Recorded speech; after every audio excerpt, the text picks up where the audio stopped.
Dear student, welcome to in my YouTube channel KB physics 11। आज हम इस video में रेडियस ऑफ जाइरेशन को समझेंगे और किसी बॉडी की मोमेंट ऑफ इनर्शिया मालूम है तो हम किस तरह से उस बॉडी की उस गिवन एक्सिस के अबाउट रेडियस ऑफ जाइरेशन निकालते हैं। तो आइए पहले तो डेफिनेशन समझ लेते हैं। डेफिनेशन में क्या समझाया गया है? Radius of gyration. The radius of gyration of a body about a given axis is the perpendicular distance of a point from the axis at which whole mass of the body could be concentrated.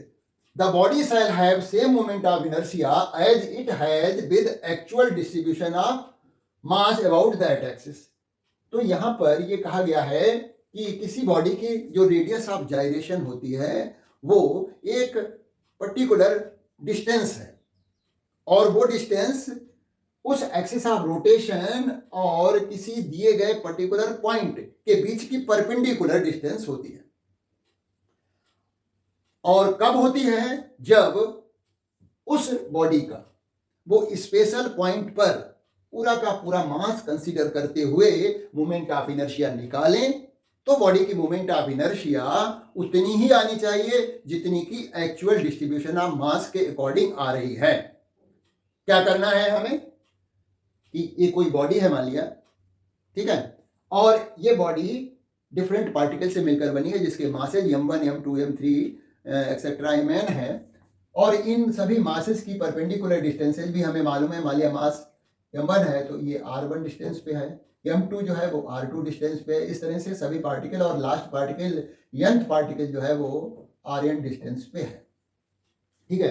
अब हमने क्या किया कि इस पूरी body का एक special point select किया और उस पॉइंट पर इस बॉडी का पूरा मास, मान लिया इस पूरा बॉडी का मास क्या है हमें, और हमने इस बॉडी का पूरा मास को समझो एज ए पॉइंट मास लिया और उस P पॉइंट पर रख दिया। इस पॉइंट P की इस एक्सिस ऑफ रोटेशन से परपेंडिकुलर डिस्टेंस क्या है? वो K है। तो एज पर द डेफिनेशन कहा जा रहा है कि हमने जो पूरा मास इस पर्टिकुलर स्पेशल पॉइंट पे रखा है और इसकी मोमेंट ऑफ इनर्शिया निकाली तो कितनी आनी चाहिए? उतनी ही आनी चाहिए जितनी की एक्चुअल डिस्ट्रीब्यूशन ऑफ मास से आती है। मतलब इसकी मोमेंट ऑफ इनर्शिया जब हम पूरा मास इसको P पर रख देंगे, मतलब इसको इस बॉडी को एज ए पॉइंट मास मान करके P पर हम पूरा का पूरा मास लें और इस P पॉइंट की इस एक्सिस ऑफ रोटेशन से K डिस्टेंस हो तो इसकी मोमेंट ऑफ इनर्शिया क्या होगी? mk² होगी, है ना। और एक्चुअल डिस्ट्रीब्यूशन मास के अकॉर्डिंग इसकी मोमेंट ऑफ इनर्शिया निकालें तो m1 r1² plus m2 r2² plus इस तरह से mn rn² होगी।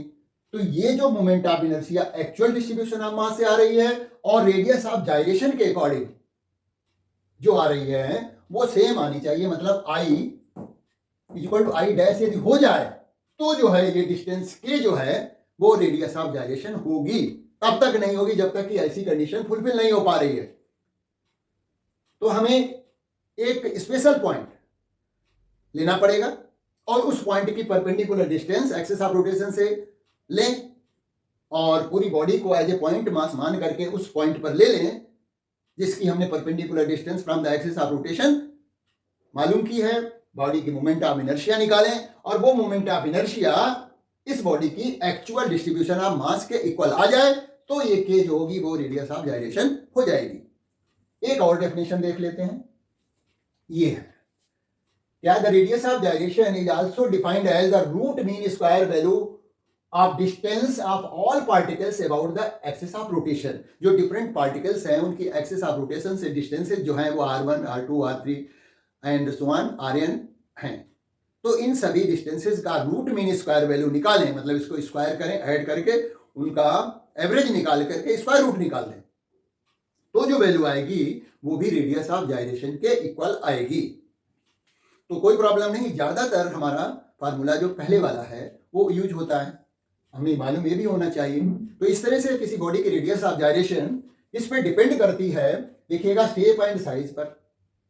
Position and configuration of the axis of rotation पे, distribution of the mass about the axis of rotation, ये सभी पॉइंट वही हैं जिस पर किसी बॉडी की मोमेंट ऑफ इनर्शिया डिपेंड करती है। क्योंकि हमें मालूम है कि रेडियस ऑफ जाइरेशन किस पे डिपेंड करती है, किसी बॉडी की मोमेंट ऑफ इनर्शिया पर डिपेंड करती है, और मोमेंट ऑफ इनर्शिया किसी बॉडी की इन्हीं सभी पॉइंट्स पे डिपेंड करती है। मेरी समझ से अब बात क्लियर हो गई होगी कि किसी बॉडी की रेडियस ऑफ जाइरेशन क्या होती है। आइए थोड़ा और समझते हैं, कुछ एग्जाम्पल लेते हैं और उसमें हम देखेंगे किसी बॉडी की यदि हमें मोमेंट ऑफ इनर्शिया मालूम है तो रेडियस ऑफ जाइरेशन कैसे निकालेंगे। देखिएगा, हमने यहां पर दो एग्जाम्पल लिए हुए हैं। पहला है डिस्क का एक एग्जाम्पल है, determine how to determine the radius of gyration of a body. पहला है radius of gyration of disc, उसके दो पार्ट हैं। एक हमने लिया है when the axis of rotation is passing through its centre and perpendicular to its plane. देखिए ये डिस्क बनी हुई है जिसका कि मास जो है कैपिटल एम है, रेडियस जो है इसकी आर है, और ये एक्सिस इसके सेंटर से पास हो रहा है। ये मान लिया जेड डैश एक्सिस है। इसके about moment of inertia disc की जो होती है वो एम आर स्क्वायर बाई 2 होती है। तो इसी एक्सिस के अबाउट रेडियस ऑफ जाइरेशन पता करनी है तो हमें क्या करना पड़ेगा, इसका फर्स्ट पार्ट एम के स्क्वायर इज इक्वल टू लिखना पड़ेगा एम आर स्क्वायर अपॉन 2। मास से मास कैंसिल आउट, के इज इक्वल टू हो गया आर अपॉन रूट 2। मतलब इस एक्सिस के लिए इस एक्सिस से परपेंडिकुलर डिस्टेंस लेनी है आर अपॉन रूट 2 डिस्टेंस पर। मान लिया ये पॉइंट पी है जिसकी सेंटर से इस एक्सिस से perpendicular distance R upon root 2 है, उस पर पूरा का पूरा मास ले लिया जाए यहां पर, तो इस बॉडी की इस डिस्क की मोमेंट ऑफ इनर्शिया कितनी आएगी, एम आर स्क्वायर बाई 2 आएगी। कितनी डिस्टेंस पे लेना है पूरा का पूरा मास, आर बाई 2 डिस्टेंस पे लेना है। तो ये इस डिस्क की मोमेंट ऑफ इनर्शिया जो दी गई थी इस एक्सिस के अकॉर्डिंग अबाउट, उसके बेसिस पे इसकी रेडियस ऑफ जाइरेशन है। मतलब हमें भाई इस एक्सिस के अबाउट, जिस एक्सिस के अबाउट रेडियस ऑफ जाइरेशन पता करनी है, उसके अबाउट मोमेंट ऑफ इनर्शिया मालूम होनी चाहिए या दी होनी चाहिए, है ना, तभी हम निकाल पाएंगे रेडियस ऑफ जाइरेशन। अब दूसरा जो पार्ट है इसका, उसमें हमने एक्सिस लिया है when the axis of rotation is its diameter. इस डिस्क का डायमीटर जो है के अबाउट हमें रेडियस ऑफ जाइरेशन पता करनी है, तो इसके डायमीटर के अबाउट मोमेंट ऑफ इनर्शिया मालूम होनी चाहिए। यदि आपको मालूम है तो डायरेक्ट कर सकते हैं, नहीं तो निकाल भी सकते हैं। यदि सेंटर के अबाउट ही केवल आपको मालूम है, मान लिया एम आर स्क्वायर बाई 2, बस यही मालूम है, रेडियस ऑफ जाइरेशन हमें निकालनी है किसके अबाउट, डायमीटर के अबाउट निकालनी है। तो डायमीटर के अबाउट पहले हम मोमेंट ऑफ इनर्शिया निकालें। ये मान लिया एक डायमीटर ए बी है, दूसरा डायमीटर हम इसके परपेंडिकुलर ले रहे हैं, सी डी डायमीटर ले रहे हैं। तो ये जो डिस्क है वो सिमेट्रिक है अबाउट इट्स डायमीटर। तो इस डिस्क की मोमेंट ऑफ इनर्शिया चाहे डायमीटर ए बी के अबाउट निकालें चाहे सी डी के अबाउट निकालें, इक्वल आएगी। I A B is equal to होगी आई सी डी के। और ये जो एक्सिस है जेड डैश एक्सिस, वो इन दोनों एक्सिस यानी दोनों डायमीटर ए बी और सी डी के परपेंडिकुलर हैं। तो यहाँ पर परपेंडिकुलर थ्योरम लगा करके हम इस डिस्क की मोमेंट ऑफ इनर्शिया डायमीटर के अबाउट निकालते हैं। तो परपेंडिकुलर एक्सिस के थ्योरम के according I Z dash axis is equal to होता है I X plus I Y, या कहें I A B plus I C D, और ये दोनों इक्वल हैं आपस में। तो I A B plus I A B is equal to 2 I A B, और इसकी वैल्यू कितनी है, एम आर स्क्वायर अपॉन 2। तो इसको 2 को उधर भेज दीजिए, तो I A B is equal to हो गया एम आर स्क्वायर बाई 4। ये जो है डायमीटर के अबाउट मोमेंट ऑफ इनर्शिया निकल गई। अब रेडियस ऑफ जाइरेशन निकालने में कोई प्रॉब्लम नहीं है। देखिएगा, तो I about diameter of the disc is equal to आया है एम आर स्क्वायर बाई 4। तो ये होना चाहिए एम के स्क्वायर इज इक्वल टू हो जाएगा M R square by 4, mass mass cancel out, R sorry K is equal to हो जाएगा आर अपॉन 2। तो इस बार देखिएगा moment of inertia R upon 2 आ रही है ना। यानी जब एक्सिस ऑफ रोटेशन चेंज हो जाएगा तो रेडियस ऑफ जाइरेशन भी चेंज हो जाएगी। आपकी डायमीटर है, इस डायमीटर से कितनी डिस्टेंस पे लेनी है, r/2 डिस्टेंस पर कोई पॉइंट P लेना है, ये r/2 है, कहीं पर भी r/2 डिस्टेंस पे हम इसका पूरा का पूरा मास सपोज कर लें ये पॉइंट P हो गया, तो moment of inertia about this axis will be same to that of the actual distribution of mass. यानी हमें r/2 डिस्टेंस पर पूरा का पूरा मास सपोज कर लें कहीं पर भी इस डिस्क के अंदर, तो मोमेंट ऑफ इनर्शिया कितनी आएगी, mr²/4 आएगी, क्योंकि अब की बार जो है एक्सिस ऑफ रोटेशन क्या है, डायमीटर है। तो ये बात क्लियर हो जाती है, जब एक्सिस ऑफ रोटेशन चेंज होगा तो रेडियस ऑफ जाइरेशन भी अकॉर्डिंगली चेंज हो जाएगी, है ना। चलिए एक और एग्जांपल लेते हैं। ये एग्जांपल है स्फेरिकल सेल का। Radius of gyration of hollow sphere, मतलब स्फेरिकल सेल है जिसका मास कैपिटल M है, रेडियस इसकी R है, और ये पहले वो एक्सिस लेना है हमें जो कि इसके सेंटर से पास हो रहा है, जेड डैश एक्सिस पहला पार्ट। तो इस जेड डैश एक्सिस के अबाउट रेडियस ऑफ जाइरेशन पता करनी है, तो पहले पार्ट में हम लिख देंगे कि m² इज इक्वल टू इस स्फेरिकल सेल की जेड डैश एक्सिस के अबाउट मोमेंट ऑफ इनर्शिया जो होती है वो होती है 2/3 mr²। ये मालूम होनी चाहिए या गिवन हो, तो 2/3 mr², तो मास से कट गया मास, तो k इक्वल हो गया √2/3r।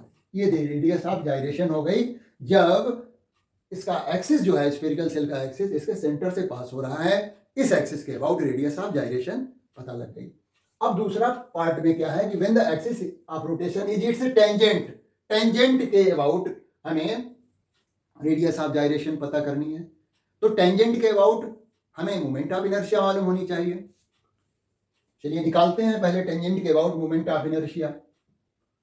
ये टेंजेंट है, ये माने जेड डैश एक्सिस है और ये वाई डैश एक्सिस है। इन एक्सिस के बीच की परपेंडिकुलर डिस्टेंस r है, मास तो हमें मालूम ही है, इसका कैपिटल M है। तो यहाँ पर ये दोनों एक्सिस क्या है, आपस में पैरेलल हैं, तो पैरेलल एक्सिस थ्योरम लगा करके हम moment of inertia about Y dash axis पता कर सकते हैं। तो according to parallel axis theorem I dash is equal to होता है ICM, moment of inertia of this body about the axis passing through centre of mass plus mass into square of perpendicular distance between two parallel axis. तो ICM हमें मालूम है 2/3 mr² है, तो 2/3 mr² plus mr², तो ये हो गया हमारा 5/3 mr²। अब हमें क्या करना पड़ेगा, m के स्क्वायर इज इक्वल टू लिखना पड़ेगा 5/3 mr², mass cancel out, k is equal to हो जाएगा √5/3r। देखिए रेडियस ऑफ जाइरेशन जो अब आ रही है वो पहले से डिफरेंट आ रही है, क्योंकि एक्सिस ऑफ रोटेशन मैंने चेंज कर दिया है। तो ये बात क्लियर हो गई कि रेडियस ऑफ जाइरेशन जो है किस पे डिपेंड करती है, position of axis of rotation पे निश्चित रूप से डिपेंड करती है। अब हम एक क्वेश्चन लेते हैं जो कि कॉम्पिटिटिव एग्जाम नीट का है, उसमें भी रेडियस ऑफ जाइरेशन पे क्वेश्चन पूछा गया है। The radius of ratio of the radius of gyration of a solid sphere of mass m and radius r about its own axis to the radius of gyration of the thin hollow sphere of the same mass and radius about its axis। तो हमें solid sphere और hollow sphere यानी spherical shell की radius of जाइरेशन का ratio पता करना है। तो पहले तो रेडियस ऑफ जाइरेशन निकालना पड़ेगा। तो पहले तो सॉलिड स्फीयर की हम मोमेंट ऑफ इनर्शिया लिखते हैं। I solid is equal to होता है 2/5 mr², है ना। ये एक्सिस कहाँ से पास हो रहा है, सेंटर से पास हो रहा है, तो इसको हमें लिखना पड़ेगा m² सॉलिड स्फीयर के लिए इज इक्वल टू 2/5 mr², तो मास कैंसिल आउट, तो k सॉलिड स्फीयर के लिए हो जाता है √2/5r। ये सॉलिड स्फीयर के लिए रेडियस ऑफ जाइरेशन हो गई, एक्सिस कहाँ से पास हो रहा है, उसके सेंटर से पास हो रहा है। अब हम स्फेरिकल सेल के लिए निकालते हैं, और एक्सिस यहाँ भी सेंटर से ही पास हो रहा है।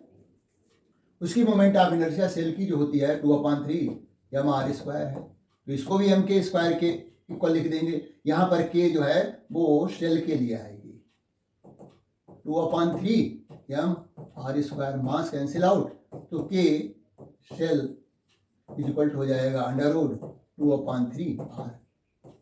अब हम रेशियो निकाल लें, है ना, के सॉलिड अपॉन के शेल इज इक्वल टू हो जाएगा, देखिए जब इसको इससे डिवाइड करेंगे तो r तो कैंसिल आउट हो जाएगा, √ आएगा 2/5 इंटू, ये रेसिप्रोकल होके आ जाएगा 3/2, ये 2 कैंसिल आउट हो जाएगा, तो हमारा रिजल्ट आ गया है 3/√3/5। तो ये रेशियो हो गया, तो हमारा सेकंड ऑप्शन करेक्ट हो जाता है।